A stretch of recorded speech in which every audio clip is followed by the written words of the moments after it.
Praise the lord. దేవునికి స్తోత్రం కలుగును గాక. చిన్న ప్రార్థనతో వాక్య సందేశంలోనికి వెళ్దామండి.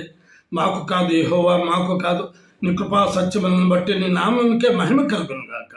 యెహోవా, వెలుపలలో నీ వంటి వాడేవాడు, పరిశుద్ధతను బట్టి నువ్వు మహనీయుడవు, స్తుతికీర్తనను బట్టి పూజ్యుడవు, అద్భుతములు చేయవాడు, నీ వంటి వాడేవాడు, నీతో సమానుడైన వాడేవాడు ప్రభువా.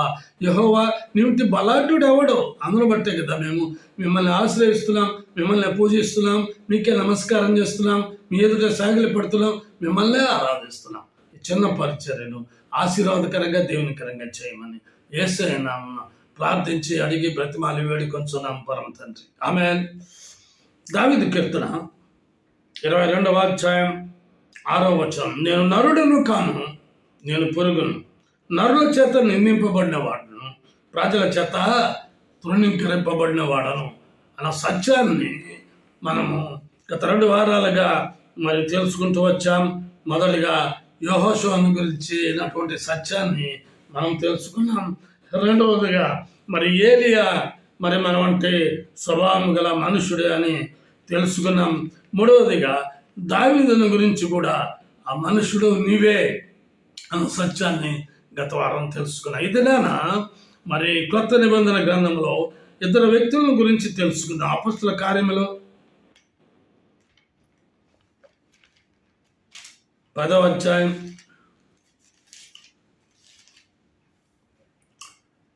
26వ వచనం చదువుతున్నాను. అందుకు పేతురు, నీవు లేచి నిలువుము, నేను కూడా నరుడనే అని చెప్పి అతన్ని లేవనెత్తి. నేను కూడా నరుడనే. పేతురుని గురించినటువంటి మరి సత్యం ఈ అధ్యాయంలో శతాధిపతి అయిన కొర్నేలికిని పేతురునకును దేవుడు దర్శనము అనుగ్రహించుటను మనం గమనించగలం. ఆ విషయాలు మరి ఆఖరణ చూద్దాం. పేతురుని గురించినటువంటి కొన్ని సత్యాలను మనం తెలుసుకుందాం. మత్తయి సువార్త 14వ అధ్యాయం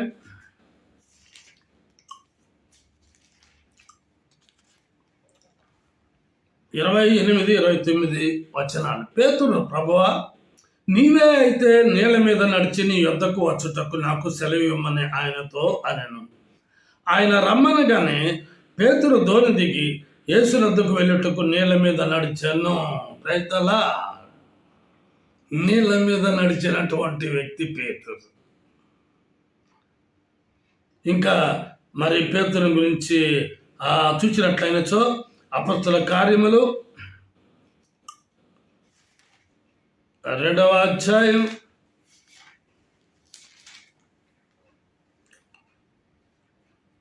36, 37, 38 వచనాలు. వారు ఈ మాట విని హృదయంలో నొచ్చుకొని, సహోదరులరా, మేమేమి చేతుమని పేతురును కడమ అపొస్తలులను అడుగుగా, పేతురు, మీరు మారు మనసు పొంది పాపక్షమాపణ నిమిత్తము ప్రతి వాడు యేసుక్రీస్తు నామమున బాప్తిస్మం పొందుడి, అప్పుడు మీరు పరిశుద్ధాత్మ వరమును పొందుదురు. 40వ వచనం. ఇంకను అనేక విధములైన మాటలతో సాక్ష్యం ఇచ్చి, మీరు మూర్ఖులకు ఈ తరము వారికి వేరే రక్షణ పొందుడని వారిని హెచ్చరించారు. కాబట్టి అతని వాక్యము అంగీకరించిన వారు బాప్తిస్మం పొందిరి. ఆ దినమందు ఇంచుమించు 3,000 మంది చేర్చబడేది. కాబట్టి 3,000 మంది పేతురు ద్వారా రక్షించబడగలిగినాడు. పేతురు అనగానే మనకు ఒక సంఘటన, మోసగాడు కదా,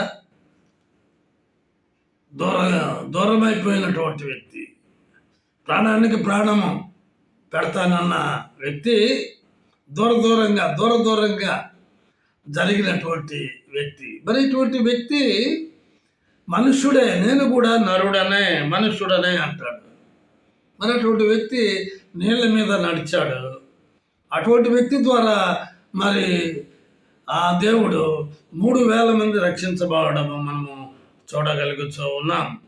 అంత మాత్రమే కాదు, చూడండి 3వ అధ్యాయం, ఇదే అపొస్తలుల కార్యం 1-2. పగలు 3 గంటలకు ప్రార్థన కాలమున పేతురును యోహానును దేవాలయంలోకి ఎక్కి వెళ్ళుచుండగా, పుట్టినది మొదలుకొని కుంటివాడైన ఒక మనుషుడు మోసుకుని పోబడుచుండెను. వాడు దేవాలయంలోనికి వెళ్ళి వారిని భిక్షమడుటకు కొందరు ప్రతిదినము వారిని శృంగారమను దేవాలయపు ద్వారమునద్ద ఉంచుచు వచ్చింది. పేతురును యోహానును దేవాలయంలో ప్రవేశింపబోనప్పుడు వాడు చూచి భిక్షమడుగగా పేతురును యోహానును వారిని తేరి చూచి మా తట్టు చూడుమనిరి. వాడు వారి యొద్ద ఏమైనా దొరుకులని కనిపెట్టచ్చు వారి యొద్ద లక్ష్యమించాను. అంతలో పేతురు, వెండి బంగారములు నా యొద్ద లేవు గాని నాకు కలిగినదే నీకు ఇస్తున్నాను, నజరేయుడైన యేసు క్రీస్తు నామమున నడుమని చెప్పి వాని కుడి చేయి పట్టుకుని లేవనెత్తాను. వెంటనే వాని పాదములను చీల మండలను బలము పొందాను. వాడు దిగ్గున లేచి నిలిచి నడుచుచు గంతులు వేయచ్చు దేవుని స్తుతించుచు వారితో కూడా దేవాలయంలోనికి వెళ్ళాను.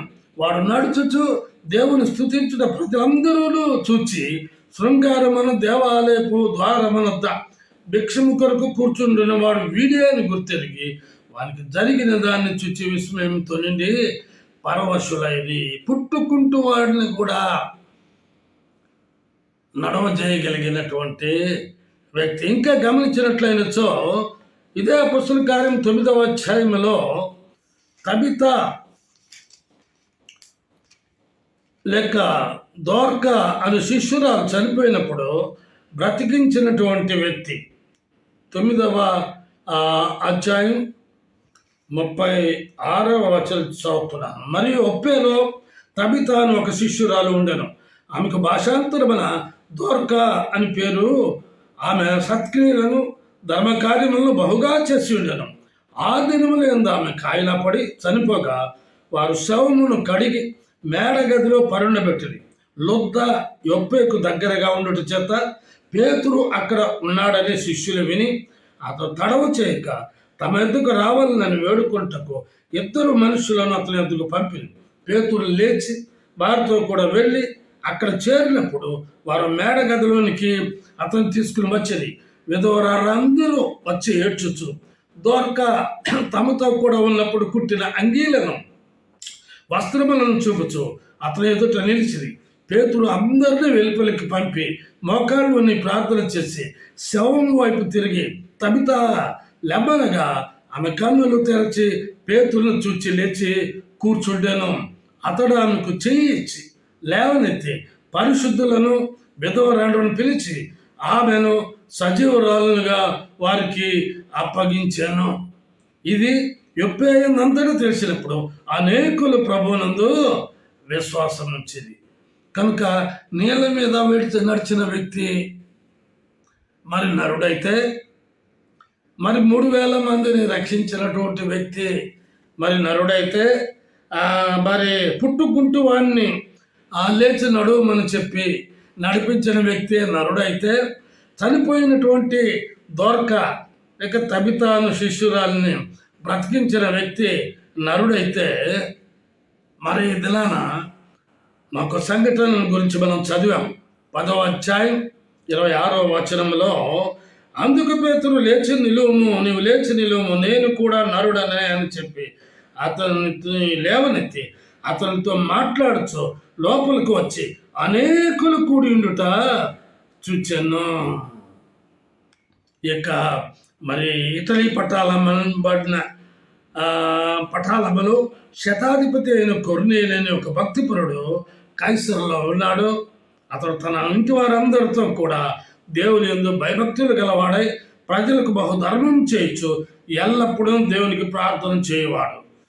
3వ వచనం 10వ అధ్యాయం పగలు ఇంచుమించు 3 గంటల వేళ దేవుని దూత అతని ఎందుకు వచ్చి కొర్నేలి అని పిలుచుట దర్శనమందు తేటగా అతనికి కనబడ్డాం. అతను దూత వైపు తేరి చూచి భయపడి ప్రభువా ఏమని అడిగాను. అందుకు దూత, నీ ప్రార్థనలను నీ ధర్మకార్యములను దేవుని సన్నిధికి జ్ఞాపకార్థముగా చేరినవి. ఇప్పుడు నీవు యొప్పేకు మనుషులను పంపి పేతురును మారు పేరు గల సీమోనును పిలిపించును. అదే సమయంలో దేవుడు మరి పేతురులకు కూడా దర్శనమి ఇచ్చాడు.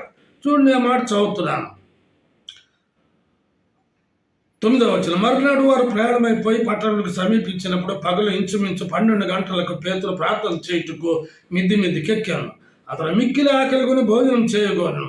ఇంటి వారు సిద్ధం చేయుచుండగా అతను పరవశుడై ఆకాశం తెరవబోటు 4 చెంగులు పట్టి దింపబడిన పెద్ద దుప్పటి వంటి ఒక విధమైన పాత్ర భూమి మీదకి దిగువచ్చుటయు చూచాను. కాబట్టి అందులో మరి సకల విధములైన చతుష్పాద జంతువులను, ప్రాకు పురుగులను, ఆకాశ పక్షులను ఉండెను.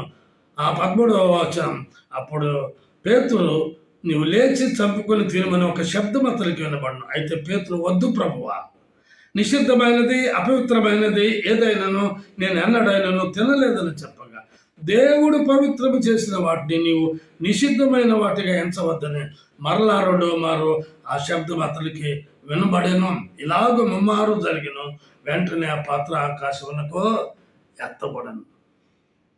కారణం, ఈ యొక్క కొర్నేలి పేతురు ద్వారా మరి అనేక మందికి రక్షణ సువార్తను మరి తెలియపరిచి అనేకులను రక్షించడం కొరకే ఒక గొప్ప కార్యాన్ని ఏర్పాటు చేశాడు. చూడండి, ఆ మాటలో చదువుతున్నాను.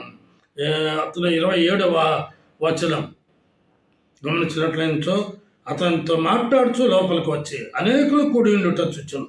అప్పుడు అతడు అన్యజాతి వానితో సహవాసము చేయటైనను అటు వాణ్ణి ముట్టుకుంటేనను యూదునికి ధర్మం కాదని మీకు తెలియను. అయితే ఏ మనుష్యుడును నిషేధింపదగిన వాడని అయినను అపవిత్రుడని అయినను చెప్పకూడదని దేవుడు నాకు చూపించి ఉన్నాడు. కాబట్టి నన్ను పిలిచినప్పుడు అడ్డమేమీ చెప్పక వచ్చితుని కనుక ఎందు నిమిత్తము నన్ను పిలువ నంపితిరో దాని గురించి అడుగుతున్నానని వారితో చెప్పాను. అందుకు కొర్నేలి 4 దినముల క్రిందట పగల 3 గంటలు మొదలుకొని ఈవేళ వరకు నేను ఇంత ప్రార్థన చేర్చుడుగా ప్రకాశమాన వస్త్రములు ధరించిన వాడొకడు నా ఎదుట నిలిచి, కొర్నేలి, నీ ప్రార్థన వినబడిన నీ ధర్మ కార్యములో దేవుని సముఖమందు జ్ఞాపకముంచబడి ఉన్నవి కనుక నువ్వు ఎక్కువ వర్తమానం పంపి పేతురు అను మారు పేరు గల సీమోనును పిలిపించు. అతడు సముద్రపు ధరినున్న చర్మకారుడైన సీమోను ఇంట దిగి ఉన్నాడని నాతో చెప్పాను. వెంటనే నిన్ను పిలిపించి తిని నీవు వచ్చినది మంచిది. ప్రభువు నీకు ఆజ్ఞాపించినవన్నీ వినుటకై ఇప్పుడు మేమందరము దేవుని ఎదుట ఇక్కడ కూడి ఉన్నామని చెప్పాను. అందుకు పేతురు నోరు తెరిచి ఎక్కాను. దేవుడు పక్షపాతి కాడని నిజముగా గ్రహించి ఉన్నాను. ప్రతి జనములోనూ ఆయనకు భయపడి నీతిగా నడుచుకుని వారిని ఆయన అంగీకరించును. యేసుక్రీస్తు అందరికీ ప్రభు. ఆయన ద్వారా దేవుడు సమాధానకరమైన సువార్తను ప్రకటించి ఇశ్రాయేలీయులకు పంపిన వర్తమానము మీరు ఎరుగుదురు. యోహాను బాప్తిసం ప్రకటించిన తర్వాత గలిలయ మొదలుకొని యూదయంతటా ప్రసిద్ధమైన సంగతి మీకు తెలియను. అదేదనగా దేవుడు నజరేయుడైన యేసును పరిశుద్ధాత్మతోను శక్తితోనూ అభిషేకించనున్నది. దేవుడు ఆయనకు తోడైనను కనుక ఆయన మేలు చేయొచ్చు. అపవాది చేత పీడింపబడిన వారిని అందరినీ స్వస్థపరచు సంచరించుచుండెను. అందుకు ఆయన యూదుల దేశమందును యెరూషలేమునందును చేసిన వాటి అన్నిటికీ మేము సాక్షులం. ఆయనను వారు మ్రాలను వేలాడదీసి చంపిరి. దేవుడు ఆయన్ను 3వ దినమున లేపి ప్రజలకందరికీ కాక దేవుని చేత ముందుగా ఏర్పరచబడిన సాక్షులకే, అనగా ఆయన మృతుల నుండి లేచిన తరువాత ఆయనతో కూడా అన్నపానములు పుచ్చుకున్న మాకే ఆయన ప్రత్యక్షముగా కనబడినట్లు అనుగ్రహించును. ఇదిగాక దేవుడు సజీవులకును మృతులకును న్యాయాధిపతినిగా నియమించిన వాడు ఈయనే అని ప్రజలకు ప్రకటించి దృఢమైన సాక్ష్యం ఇవ్వాలని మాకు ఆజ్ఞాపించెను. ఆయన ఎందు విశ్వాసించు వాడెవడో వాడు ఆయన నామమున మూలముగా పాపక్షమాపణ పొందునని ప్రవక్తలందరూ ఆయన గురించి సాక్ష్యం ఇచ్చుచున్నారనను. ఇట్టి యొక్క మరి కార్యములు మరి చేసినటువంటి వ్యక్తే నరుడైతే మనము ఎవరం? ఆఖరిగా మరొక వ్యక్తిని గురించి తెలుసుకుందాం. ఇదే అపొస్తలుల కార్యములు 14వ అధ్యాయం 15వ వచనం. అయ్యలారా, మీరెందుకు ఇలాగ చేయుచున్నారు? మేము కూడా మీ స్వభావం అంటూ స్వభావము గల నరులమే. ఈ మాటలో అపొస్తలుడైన పౌలు తెలియజేస్తున్న మాటలు. అపొస్తలుడైన పౌలు కాక మునుపు సౌలుగా ఉండినప్పుడు 9వ అధ్యాయములో అతనికి కలిగినటువంటి దర్శనం ఒకసారి చదువుతాను. సౌలు ఇంకను ప్రభు యొక్క శిష్యులను బెదిరించుటను, హత్య చేయుటను, తనకు ప్రాణాధారమైనట్టు ప్రధాన యాజకుని వద్దకు వెళ్ళి ఈ మార్గమందున పురుషులనైనను స్త్రీలనైనను కనుగొని ఎడల వారిని బంధించి యెరూషలేమునకు తీసుకుని వచ్చుటకు దమస్కులోని సమాజంలో వారికి పత్రికలు ఇమ్మని అడిగాను. అతడు ప్రయాణం చేయొచ్చు దమస్కు దగ్గరకు వచ్చినప్పుడు అకస్మాత్తుగా ఆకాశం నుండి ఒక వెలుగు అతని చుట్టూ ప్రకాశించాను. అప్పుడు అతడు నేల మీద పడి, సౌలా సౌలా, నీవేళ నన్ను హింసించుతున్నావని తనతో ఒక స్వరం పలుకుట వినను. ప్రభువా, నీవెవడవని అతన్ని అడుగుగా ఆయన, నీవు హింసించుతున్న యేసును, లేచి పట్టణంలోనికి వెళ్ళాము. అక్కడ నీవు ఏమి చేయవలను అది నీకు తెలుపబడినని చెప్పాను. అతనితో ప్రయాణం చేసిన మనుషులు ఆ స్వరము వినిరి గాని ఎవరిని చూడక మౌనులై నిలవబడది. సౌలు నేల మీద నుండి లేచి కన్నులు తెరచినను ఏమీ చూడలేకపోయింది గనుక వారు అతను చేయి పట్టుకొని దమస్కులోనికి నడిపించింది. అతడు 3 దినములు చూపులేక అన్నపానములేమీ పుచ్చుకొనకుండెను. దమస్కులో అననీయ అని ఒక మనుషుడును. ప్రభు దర్శనమందు అననీయ అని అతను పిలువగా అతను, ప్రభువా, ఇదిగో నేనున్నానన్ను. అందుకు ప్రభువు, నీవు లేచి తిననదనబడిన వీధికి వెళ్ళి యూదా అని ఇంత తార్సు వాడైన సౌలు అని వాని కొరకు విచారించు. ఇదిగో అతడు ప్రార్థన చేయుచున్నాడు. అతడు అననీయ అని ఒక మనుషుడు లోపలికి వచ్చి తాను దృష్టి పొందినట్లు తల మీద చేతులను చూచి ఉన్నాడని చెప్పాను. అందుకు అననీయ, ప్రభువా, ఈ మనుష్యుడు యెరూషలేములో నీ పరిశుద్ధులకు ఎంతో కీడు చేసి ఉన్నాడని అతని గురించి అనేకుల వలన వింటిని. ఇక్కడను నీ నామమును బట్టి ప్రార్థన చే వారందరినీ బంధించుటకు అతడు ప్రధాన యాజకుల వలన అధికారం పొంది ఉన్నాడని ఉత్తరించాను. అందుకు ప్రభువు, నువ్వు వెళ్ళుము, అన్ని జనుల ఎదుటను, రాజుల ఎదుటను, ఇశ్రాయేలీయుల ఎదుటను నా నామము భరించుటకు ఇతడు నేను ఏర్పరచుకున్న సాధనమై ఉన్నాడు. ఇతడు నా నామము కొరకు ఎన్ని శ్రమలను అనుభవింపాను నేను ఇతనికి చూపుదనని అతనితో చెప్పాను. వెంటనే దేవుడు చెప్పినట్లుగా అననీయ అతని తల మీద చేతులుంచి ప్రార్థన చేయగా అతని కళ్ళు చూపు యథావిధిగా వచ్చింది. తదుపరి అతడు మరి బాప్తిసం పొంది ప్రకటించడం మొదలుపెట్టాడు. 18వ వచనం, అప్పుడే అతని కన్నుల నుండి పొరల వంటివి రాలగా దృష్టి కలిగి లేచి బాప్తిసం పొందను. తర్వాత ఆహారం పుచ్చుకుని బలపడను. పిమ్మట అతడు దమస్కులోనున్న శిష్యులతో కూడా కొన్ని దినములుండను. వెంటనే సమాజ మందిరములలో యేసే దేవుని కుమారుడని ఆయన గురించి ప్రకటించు వచ్చాను. మరి ఇటువంటి వ్యక్తి మరి నరుడైతే మనం ఎవరు? సౌలు అపొస్తలుడైన పౌలు అయిన తర్వాత ఏ దర్శనం అయితే అనుగ్రహించబడిందో ఆ దర్శనాన్ని రాజుల ఎదుటను, అనేక దేశస్థుల ఎదుటను, రాజ్యముల ఎదుటను ప్రకటించినాడు. కొన్ని సంఘాలకు 2 పత్రికలు రాసినటువంటి వ్యక్తి. ఎందుకు 2 పత్రికలు రాశాడు? జాగ్రత్తగా 2 పత్రికలు చదివారా? హెచ్చరికలు ఉన్నాయి. సరైనటువంటి స్థితిలో ఈనాడు అనేక సంఘాలు కూడాను, క్రైస్తవులు కూడాను సరైన స్థితిలో నడవలేని పరిస్థితుల్లో ఉన్నారు. అట్టి వారికి 2 పత్రికలు రాసి హెచ్చరికలు జారీ చేయుట. మరి అతడు ప్రసంగించుచుండగా ఒక యవ్వనస్తుడైన ఐతుకు మిద్దె మీద నుంచి కింద పడి చనిపోవడం, అతను కిందకు వెళ్ళి ప్రార్థన చేసి అతన్ని బ్రతికించడము మనం గమనించగలం. ఇటువంటి వ్యక్తి మరి నరుడైతే ఇంటింత ఆ దినాలలో, భయంకరమైనటువంటి దినాలలో రొట్టె విరిచినటువంటి వ్యక్తి అపొస్తలుడైన పౌలు. అగ్రిప్ప రాజును కదిలించిన వ్యక్తి మరి అపొస్తలుడైన పౌలు. ఫేలిక్స్ను యూదురాలైన ప్రిస్కిల్లకు దేవుని యొక్క శుభవర్తమానం తెలియపరిచి ఆ దర్శనాన్ని తెలియపరిచినప్పుడు వారును మరి భయపడినారు. ఇప్పుడు కాదు, మరలా అవసరమైతే పిలిపిస్తాము అని చెప్పినారు. ఇన్ని కార్యములు చేసిన అపొస్తలుడైన పౌలు నరుడైతే మనము ఎవరము? చూడండి, ఆఖరికి ఒక మాట చెప్పి ముగిస్తాను. ఆదికాండం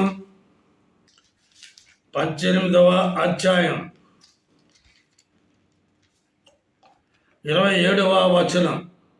అందుకు అబ్రహాం, ఇదిగో ధూళియు బూడిదయునైన నేను, ఇదిగో ధూళియు బూడిదయునైన నేను ప్రభువుతో మాట్లాడ తెగించుచున్నాను. ఈ సందర్భం మరి లోతును గురించినటువంటి సందర్భం.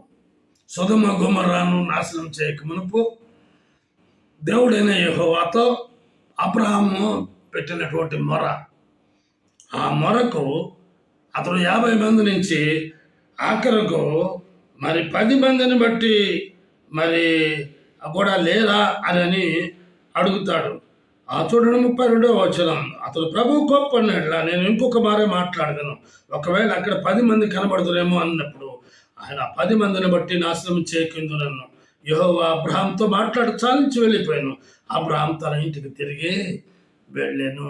మరి అబ్రహాము ఏమంటున్నాడు? ధూళియు బూడిదయు. అదే కదా మరి ప్రసంగిలో ఆఖరి అధ్యాయంలో మరి ఒక చక్కటి మాట ఉంది. ప్రసంగి 12వ అధ్యాయం 7వ వచనం. మన్నైనది వెనుకటి వల్లనే మరలా భూమికి చేరును, ఆత్మ దాన్ని దయచేసిన దేవుని యొద్దకు మరలా పోను.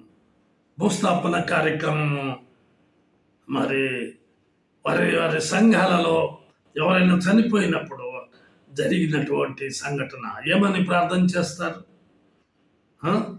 ప్రతి ఒక్కరూ ఇలాగన ప్రార్థన చేస్తారు. అక్కడ మన ప్రభు అయిన యేసుక్రీస్తు ద్వారా నిత్య జీవమునకై పునరుద్ధానము కలుగునని దృఢమైన నిరీక్షణ గలవారమై గతించిన ఈ మా సహోదరుని లేక సహోదరుని ఆత్మను నీ చేతులకు అప్పగించుచు ఇతని లేక ఈమె శరీరమును మట్టికి మట్టిగాను బూడిదకు బూడిదగాను దుమ్ముకు దుమ్ముగాను భూమికి అప్పగించుచున్నాము తండ్రి.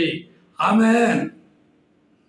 My dear brother and sister, నా ప్రియమైన వారలారా, కీర్తనలో 22:6 సెలవిచ్చినట్లుగా నేను నరుడను కాను పురుగును, నరుల చేత నిందింపబడ్డవాడును, ప్రజల చేత తృణీకరింపబడినవాడు అన్న సత్యాన్ని మనం తెలుసుకున్నాం. మరి యెహోషువ నరుడైతే మరి దేవుని దృష్టిలో మన దృష్టిలో గొప్ప నాయకుడు. మరి ఏలియా మరి మనం అంటే స్వభావం గల మనుషుడైతే అదే మన దృష్టిలో గొప్ప ప్రవక్త. మరి దావీదు మనలాంటి మనుషుడే అయితే మరి అటువంటి వ్యక్తి ద్వారా దేవుడు గొప్ప గొప్ప కార్యాలు చేయగలిగినాడు. అదే పేతురు మనలాంటి మరి మనుషుడే అయితే అతని ద్వారా అనేకమైన గొప్ప కార్యాలు చేయబడ్డాయి. మరి అపొస్తలుడైన పౌలు నేను మీ స్వభావం అంటే స్వభావం గల నరులమే అని సెలవిచ్చి అనేకమైన అద్భుతమైన కార్యాలు మరి చేయబడినాయి. అయితే అబ్రహాం అంటాడు, ఏమంటాడు? నేను ధూళియు బూడిదయునైనా నేను ప్రభుతో మాట్లాడా తెగించున్నాను. మనం ఎవరం? మట్టితో చేయబడినటువంటి వారం. కాబట్టి మట్టికి మన్ను, మరి బూడిదకు బూడిదే, మరి దుమ్ముకు దుమ్ముగా మనము వారం. అటువంటి మనలను దేవుడు ప్రేమిస్తూ ఉన్నాడు. ప్రార్థన చేసుకుని ప్రేమ నమ్మకం గల మా ప్రియ పరలోక తండ్రి, కృపయు కనికరం గల మా దేవా, మీ పాదం కోరిన స్తోత్రాలు. నేను నరుడను కాను పురుగులను, నరుల చేత నిందింపబడిన వాడును, ప్రజల చేత తృణీకరింపబడిన వాడును అన్న సత్యాన్ని మరి పాత నిబంధన గ్రంథంలో 3 వ్యక్తులను, కొత్త నిబంధన గ్రంథంలో 2 వ్యక్తులను ప్రభు మాకు చూపించి తెలియపరిచిన దాన్ని బట్టి స్తోత్రాలు చెల్లించుకోవచ్చు. మీకు మహిమ, మీకు ఘనత, మీకు ప్రభావం మా మీదకి మీ ఆశీర్వాదం దేవుడికి కలిగినట్టు సహాయం చేయమని యేసయ్య నామమున ప్రార్థిస్తున్నాం పరమ తండ్రి. ఆమె తిరిగి వచ్చే వారం కలుసుకుందామండి. అంతవరకు సెలవు. దేవుడు మిమ్మల్ని దీవించును గాక.